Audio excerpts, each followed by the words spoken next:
आपके साथ अंकिता पाल। बुलेटिन की शुरुआत करते हैं। भोपाल में अंतर्राष्ट्रीय सहकारिता वर्ष 2025 का आयोजन किया गया है। इस अवसर पर मुख्यमंत्री डॉक्टर मोहन यादव ने शिरकत की, जिसके बाद सीएम डॉक्टर मोहन यादव ने छात्रों से संवाद किया और सच्चे अर्थों में पढ़ाई सांसारिक जीवन से होती है। हमारी सरकार सभी क्षेत्रों में काम कर रही है।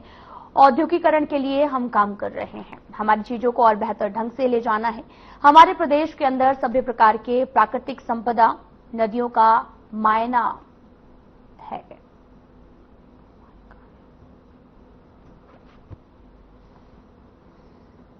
प्रतिबद्ध है 27% आरक्षण देने के लिए, और इसीलिए जैसे कांग्रेस के समय से केवल बगैर सर्वे, बगैर तैयारी के 4 लाइन का कागज लेकर के आरक्षण देने की बात करके भ्रम जो फैलाया गया था, उस भ्रम को आधार पर वर्षों तक कोर्ट में लगा है। इसलिए हमने इसके बजाय अपने अधिकारियों से कहा है और वो एक कानून बना करके सहकारिता के जो तथ्यात्मक आंकड़े लेकर के हमारी विधानसभा में बिल लेकर आए। हम उस पर ठोस काम कर रहे हैं और ये जो 27% आरक्षण की जो प्रतिबद्धता है, 14% के अलावा जो हमारे जो शेष बच्चे लोग हैं, उन सबको इसका लाभ कैसे मिले। आज जैसे बदलते दौर में हमने अपने सारे अधिकारी कर्मचारियों से लंबित मसलों का निराकरण किया, चाहे वो प्रमोशन वाला मामला हो। उसी प्रकार से लंबित ऐसे विद्यार्थी जो इस चक्कर में कोर्ट के कारण से ज्वाइनिंग नहीं दे पाए, उन सबको भी हम कोशिश करेंगे कि सबको ज्वाइनिंग कराए। और 27% आरक्षण देने के लिए मध्य प्रदेश सरकार कटिबद्ध है।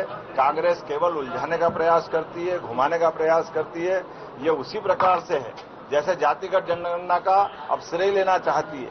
जातिगत जनगणना अगर यशस्वी प्रधानमंत्री चालू कर रहे हैं, तो अब जब इस बात को लेके आए तो वो कह रहे हमने कहा है। तुमने कब? तुम्हारी सरकार तो 70 साल तक थी, लेकिन जातिगत जनगणना के मामले में कांग्रेस ने कभी भी कोई भूमिका अदा नहीं की। बल्कि 1953 में जवाहरलाल नेहरू जी ने अंग्रेजों के समय से जातिगत जनगणना चलती आई थी। उस जातिगत जनगणना को बंद करने का निर्णय अगर किसी ने किया।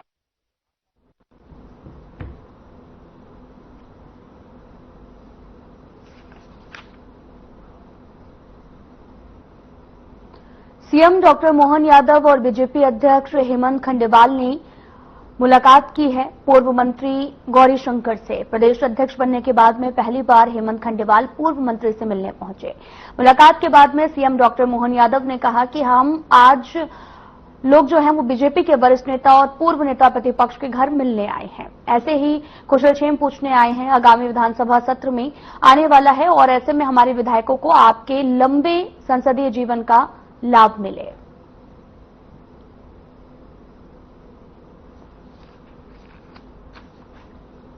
नेता, पूर्व नेता प्रतिपक्ष डॉक्टर गौरीशंकर शेजवार जी के यहाँ मिलने आए हैं। मैं हूं, मेरे साथ माननीय प्रदेश अध्यक्ष हेमंत खंडेलवाल जी हैं। ऐसे कुशलक्षेम पूछने के लिए आए। आगामी सत्र आने वाला विधानसभा का, ऐसे में हमारे सभी विधायकों को आपका लंबा सुदीर्घ संसदीय जीवन है, इसलिए आपके अनुभव का लाभ भी मिले। डॉक्टर श्यामा प्रसाद मुखर्जी का खासकर विशेष दिन है, जिसके अवसर पर हमारे अपने प्रदेश के अंदर 2 तरह के कार्यक्रम करेंगे। राज्य सरकार पहली बार शासन के स्तर पर रविंद्र भवन में शाम को कार्यक्रम करने वाली है। सुबह हमारे माननीय प्रदेश अध्यक्ष तो बैतूल जाने वाले हैं और हम यहाँ भोपाल में सवेरे कार्यक्रम में शामिल होंगे। देश भर में डॉक्टर मुखर्जी का जब से कश्मीर वाला उनका उठाया मुद्दा, जिसके कारण से ये दुनिया की सबसे बड़ी पार्टी भारतीय जनता पार्टी बनी है। कर्ता को याद किया और मेरे घर पे आए, माननीय मुख्यमंत्री जी को साथ लेके आए। इसके लिए मैं उनको बहुत बहुत आभार मानता हूं। माननीय खंडेलवाल साहब जैसे ही चुन के आए हैं, ये इनके परिवार और इनके पूरे परिवार ने पार्टी के लिए बहुत अधिक संघर्ष किया है और मैं तो ऐसा कहूंगा कि पार्टी को चलाया है। हेमंत जी के पूज्य पिताजी विजय खंडेलवाल जी तो हमारे जैसे हजारों कार्यकर्ताओं के गार्जियन थे। उन्होंने गार्जियन की भूमिका निभाई है।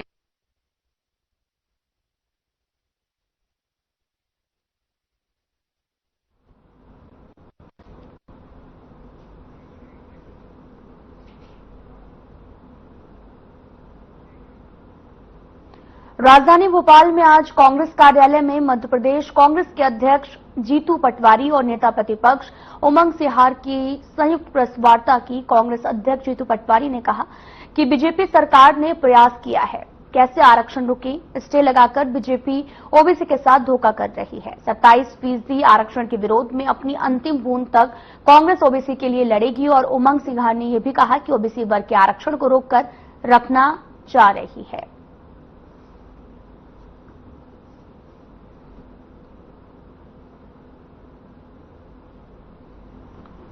आज प्रदेश के अंदर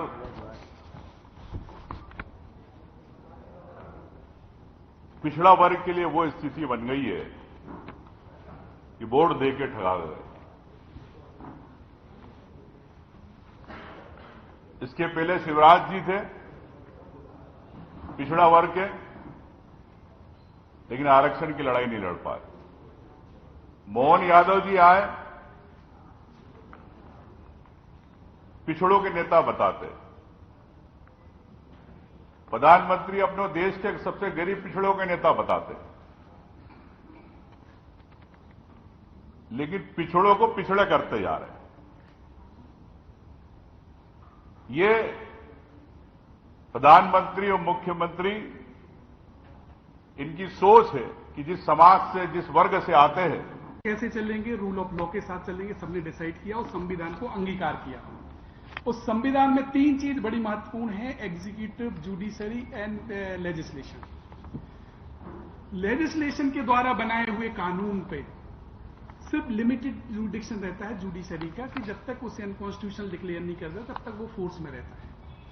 ये दायित्व है लेजिस्लेशन के बनाए हुए कानून का इन्फोर्स कराने का काम है एग्जीक्यूटिव का, जो इस घटना में बिल्कुल कंप्लीटली फेलियर है। डे बाय डे कंटेम कर रही है विधानसभा का, क्योंकि ना तो हाई कोर्ट ने रोक लगाई है, ना सुप्रीम कोर्ट ने रोक लगाई है। ये अवमानना कर रही है हर उस चुने हुए प्रतिनिधि का जो जनता के द्वारा वहां पे भेजा गया विधानसभा में। उस पूर्ण बहुमत से जिस कानून को पारित किया गया उसको लागू न करना, ये अपने आप में एक गंभीर विषय है, ये संवैधानिक संकट है। रही बात कानून कोर्ट की, ऑर्डिनेंस आया 8 मार्च 2019 को, चैलेंज किया जो मेडिकल की छात्रा थी, जो पीजी के लिए एस्पिरेंट थी। 2023 के बाद नई बनी मोहन यादव जी की सरकार का चेहरा बेनकाब होता जा रहा है। भारतीय जनता पार्टी की जो नींव है, जो उसकी विचारधारा है, जो भारतीय जनता पार्टी का चाल चरित्र और चेहरा है, वो झूठ बोलना, भ्रम फैलाना, नफरत फैलाना, भय का माहौल बनाना और सत्ता पाना, अद्भुत अकल्पनीय धन का उपयोग करके, और उससे वो लगातार मध्य प्रदेश के सत्ता पे काबिज है। पर दूसरा एक पहलू हमारी सरकार का जो झूठ। अब मैं यही कह सकता हूं कि अब सरकार की जो संस्थाएं हैं, जो नियम कायदे देखती है, उन्होंने अगर गलत नियम से दिया है तो ये उन अधिकारियों की जवाबदारी है। मैं समझता हूं कि ये चाहे किसी संस्थान का हो, चाहे नर्सिंग के मामले हो, कई मामले हैं, ये नियमों की अनदेखी अधिकारी जो है भ्रष्टाचार में कराते हैं और ऐसे फर्जी कॉलेज खुलवाते हैं। आपने खिवड़ी का मामला पहले सबसे, खिवड़ी में आदिवासियों को हटाने का मामला उठाया था, आज शिवराज जी जा रहे हैं वहां पे। देखिए, जाने से कुछ नहीं होता।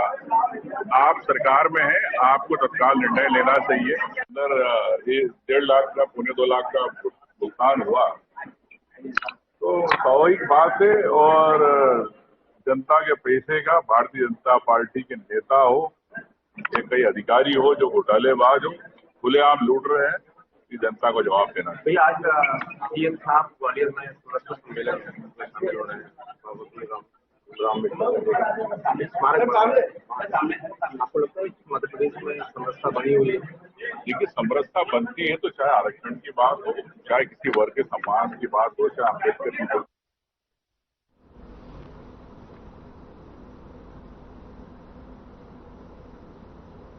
प्रभारी मंत्री नारायण सिंह कुशवाहा ने शाहजहांपुर का दौरा किया। इस दौरान उन्होंने कई कार्यक्रम में शिरकत की, जिसके बाद उन्होंने गांधी हॉल में मेधावी छात्र छात्राओं को लैपटॉप की राशि वितरित की है। उसके बाद में कलेक्टर कार्यालय पहुंचकर अधिकारियों के साथ बैठक की। अधिकारियों को आवश्यक दिशा निर्देश दिए, जिसके बाद में फुलखेड़ी हनुमान मंदिर परिसर में पौधारोपण किया और वहीं उन्होंने मोहन सरकार की उपलब्धियों को गिनाया है।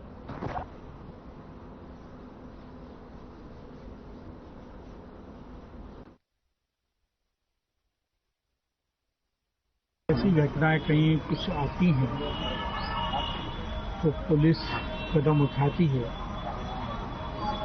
प्रशासन भी गंभीरता के साथ में उसके तहत कार्रवाई करता है और उसमें मुजरिम दोषी व्यक्ति को कड़ी से कड़ी सजा मिले ये कार्रवाई करता है। मध्य प्रदेश के मुख्यमंत्री माननीय डॉक्टर मोहन यादव जी ऐसे मामलों में बड़े गंभीर रहते हैं और कहीं भी कोई चूक ना हो, अपराधी व्यक्ति को सजा मिले और उसे दंड मिले, ये पूरी प्रयास में माननीय मुख्यमंत्री जी भी रहते हैं और प्रशासन भी यहाँ, क्योंकि घटनाएं कई तरह के कारण हो सकते हैं, घटित होती हैं, पर प्रशासन कहीं ढील नहीं बरतता और जो भी घटनाएं हुई हैं उसने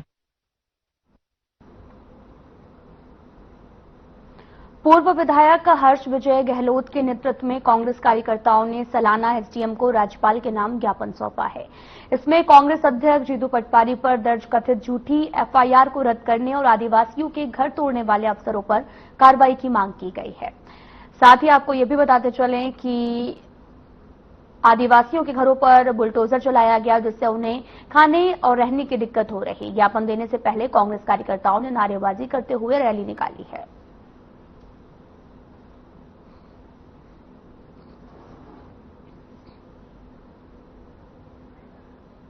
जो दिया गया है वो मुख्य रूप से जो हमारे प्रदेश कांग्रेस के अध्यक्ष जीतू पटवारी जी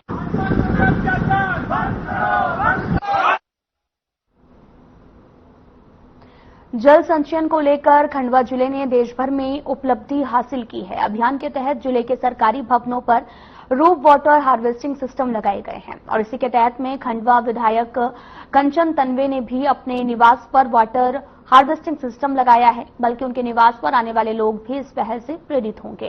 जिसके बाद में समाजसेवी सुनील जैन ने कहा कि केंद्र और प्रदेश सरकार द्वारा जल संरक्षण संवर्धन योजना के माध्यम से पानी बचाओ अभियान चलाया जा रहा है। ये अभियान सभी के सहयोग से आगे बढ़ रहा है।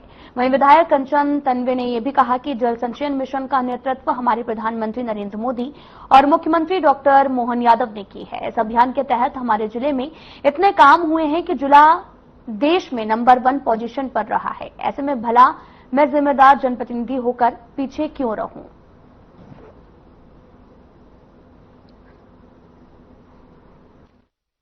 पहले तो आप सभी को जयराम जी की, जय श्री दादा जी की।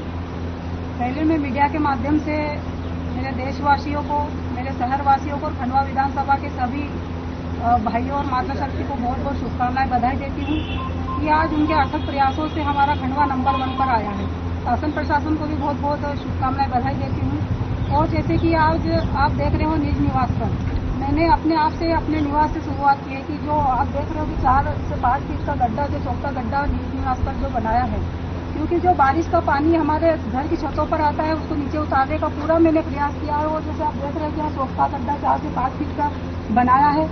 ये इस माध्यम से हमारे पानी की जो धरती में कमी है पानी की, तो इसको बचाने का माध्यम हमारी यही कि ऐसे चौथे गड्ढे के माध्यम से हम पानी को बचा सकते हैं और आने वाले समय में गंभीर पानी की समस्या ना हो, इसलिए हमने ये देखते हुए पानी को बचाया है। और मैं सभी से आह्वान करना चाहती हूँ कि अपने घरों के छतों को पानी को कैसे नीचे उतारे, सोखता गड्ढा बनाए, हम पूरा प्रयास करें, क्योंकि जल है तो कल है। जल की एक एक बूंद हमारे लिए कीमती है, क्योंकि मनुष्य के लिए बहुत ही कीमती है। और जल को बचाएंगे तो हमारा पर्यावरण, क्योंकि इससे आने वाले जो समस्याएं हैं पानी की, और जल बचेगा तो हमारा पर्यावरण सुरक्षित रहेगा, पेड़ पौधे हरे भरे रहेंगे और पानी को पूरा बचाने का सबने प्रयास करना चाहिए।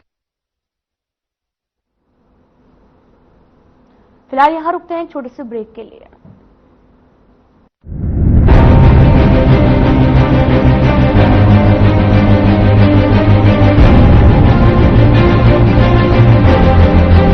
क्या रंग खिला, क्या रूप सजा, मैं ही नहीं दुनिया ने कहा।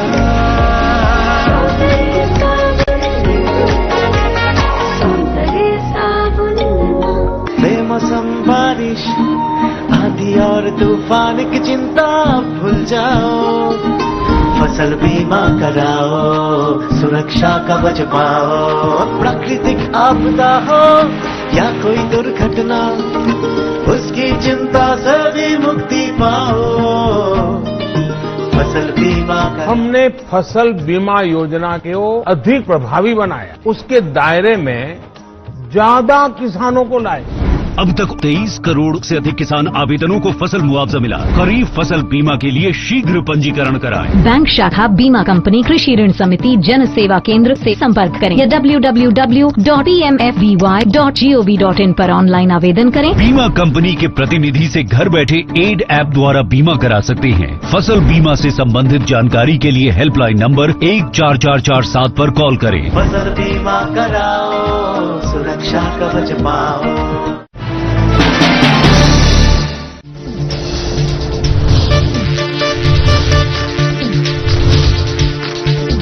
साधना इंस्टीट्यूट के छात्र हर साल नए नए जगहों पर, नए नए संस्थानों पर काम करने के लिए जाते हैं, उन्हें प्लेसमेंट मिलता है और साथ ही साथ वो संस्थानों का और साधना इंस्टीट्यूट का नाम भी रोशन करते हैं। तो अगर आप इलेक्ट्रॉनिक मीडिया, मास कम्युनिकेशन में अपना करियर बनाना चाहते हैं तो साधना इंस्टीट्यूट आपके लिए एक सबसे बढ़िया विकल्प है।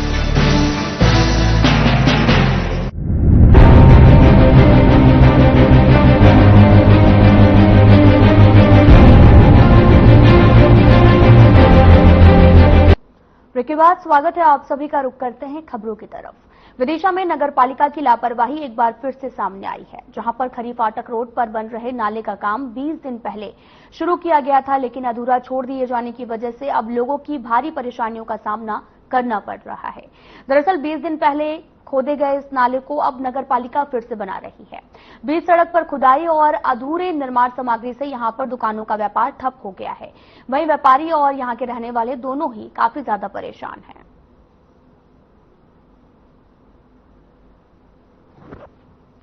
ये साहब, मोहल्ले में पानी कहीं कहीं रुक रहा था, उसके लिए इन्हें नाला सफाई करने के लिए खोला था, तो वो नाला ही टूट गया पूरा का पूरा। उसके बाद उसका काम हो रहा है और नया नाला बन रहा है। इसको बनते बनते 20 दिन होगा और 20 दिन तक पूरी पब्लिक यहाँ बहुत परेशान है। यहाँ व्यापार भी सब खत्म हो गया। अब निर्माण तो साहब ऐसा है, नगर पालिका के इंजीनियर आए, उनको चेक करें कि निर्माण कैसा हुआ है। हम लोगों को तो उतनी जानकारी नहीं है निर्माण के मामले में, नगर पालिका के द्वारा कराया जाता है जी। अच्छा, कौन सी जगह है ये? खरी फाटक रेलवे गए, क्या दिक्कत है? इसके लिए 20 दिन के करीब हो गए हैं और काम चल रहा है धीरे धीरे, लेकिन 2-3 दिन में आगे बोल रहे हैं पार्षद नगर पालिका वाले पूर्ण कर दिया जाएगा काम और इससे फिर आवागमन की व्यवस्था हो जाएगी यहाँ पे। हालांकि यहाँ पे रोड लाइट वगैरह की भी कम कोई मतलब बहुत बड़ी समस्या है। रात को भी लोग अंधेरे में निकलते हैं और पुलिया में भी पानी भरा है और लूट-फूट भी होती है। और यहाँ पे कुछ सामाजिक मतलब लोग बाग भी हैं जो दारू पी के गदर करते हैं, इससे भी अंदेशा रहता है कि कहीं लूट पार्टी ना हो जाए।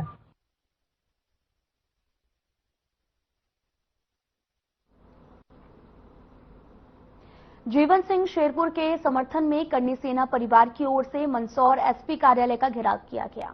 इस दौरान करनी सेना ने एसपी कार्यालय के बाहर हनुमान चालीसा का पाठ किया और साथ ही करनी सेना के प्रदर्शन को देखते ही पुलिस ने बैरिकेड्स लगाकर गाड़ियों को रोका, जिसके चलते सड़कों पर वाहनों की लंबी कतारें देखने को मिली हैं।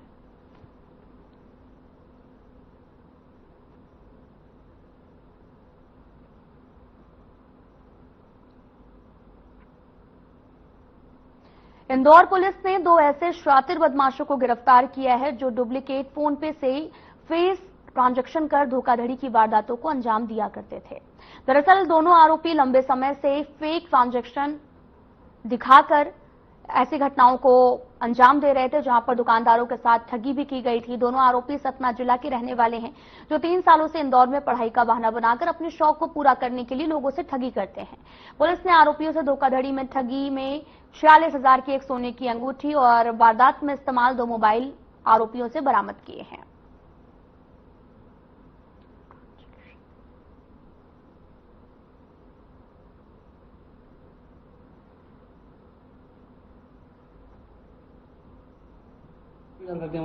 निवासी जय सोनी जी ने शिकायत की थी कि 30 जून को उनकी शॉप पर दोपहर में एक व्यक्ति युवक आया और जिसने एक अंगूठी पसंद की और अंगूठी लेने के बाद फोन पे के जरिए 46,000 रुपए का पेमेंट करते हुए स्क्रीन पर उसने दिखाया और जब वो बिल बना रहे थे उसी दौरान वो दुकान से चला गया। बाद में उनको थोड़ा संदेह हुआ, उन्होंने जब अपना अकाउंट चेक किया तो उसमें कोई अमाउंट नहीं आया था। इस आधार पर उन्होंने थाने पर आकर कंप्लेंट की थी। थाने की कंप्लेंट पर पुलिस थाना परदेशीपुरा द्वारा 318(4) में BNS जो पूर्व की धारा 420 होती थी उसमें अपराध पंजीबद्ध किया गया और अपराध पंजीबद्ध करने के बाद विवेचना करते हुए फुटेज के आधार पर तथा अन्य आधार पर हमने उसके वाहन के आधार पर जानकारी लगाई। तो उस आधार पर हमने मुखबिर की सूचना पर एक व्यक्ति जो है उसको पकड़ा है, विकास पटेल। विकास पटेल को पकड़ने के बाद जब हमें पता चला, उससे पूछताछ की तो उसने अपने साथी हैं कमल नयन, ये दोनों जो है वो रामनगर सतना के रहने वाले हैं और यहाँ पर इंदौर में पढ़ाई के नाम से रह रहे थे और ये इसी तरह का कृत्य करते रहते हैं और इसने बताया कि और भी जगह इसके साथीगणों ने किया है। क्या नाम है तुम्हारा? विकास कुमार पटेल। कहाँ रहते हो? शिवा कॉलोनी, रोड चौराहा। और रहने वाले कहाँ के हो? रामनगर, पटना, 15 वार्ड, जिला पटना। इंदौर में क्या काम करते हो? पढ़ाई करता हूँ, गवर्नमेंट कॉलेज रहूँ। पिछले महीने पाटनीपुरा के यहाँ से सोनार से तुमने एक अंगूठी खरीदी थी और उसका फेक ट्रांजेक्शन दिखा था अमाउंट का। जी।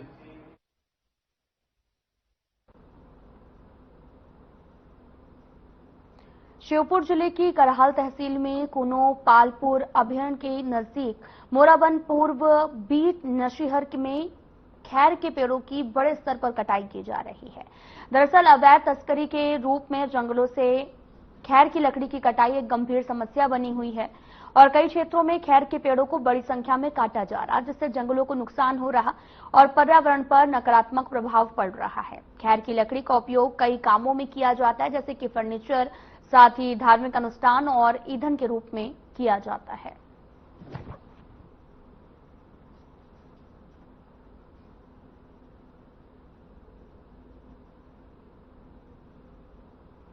आपको बताते चलें कि अवैध कटाई से जंगलों को भारी नुकसान पहुंच रहा, तो वहीं दूसरी तरफ अवैध कटाई रुकने का नाम नहीं ले रही। तस्वीरें भी आपको दिखा रहे हैं जहां पर खैर के पेड़ों को काटा जा रहा है। खैर के पेड़ों के बड़े पैमाने पर अवैध कटाई की जा रही है और जिसकी रोकथाम के लिए तमाम तरह की कार्रवाइयां जो हैं वो देखने को मिली थी, लेकिन एक बार फिर से लकड़ी की तस्करी थमने का नाम नहीं ले रही। ताजा मामला श्योपुर से सामने आया, जहां पर अवैध पेड़ों की कटाई चल रही है, खैर के पेड़ों को काटा जा रहा और इस पूरे मामले का ये वीडियो जो है वो काफी वायरल हो रहा। आपको बताते चलें कि ये पूरा मामला श्योपुर से सामने आया, जहां पर खैर के पेड़ों की बड़े पैमाने पर कटाई की जा रही है।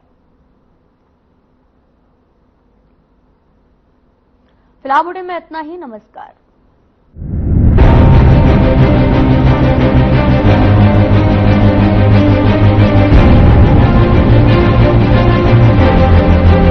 क्या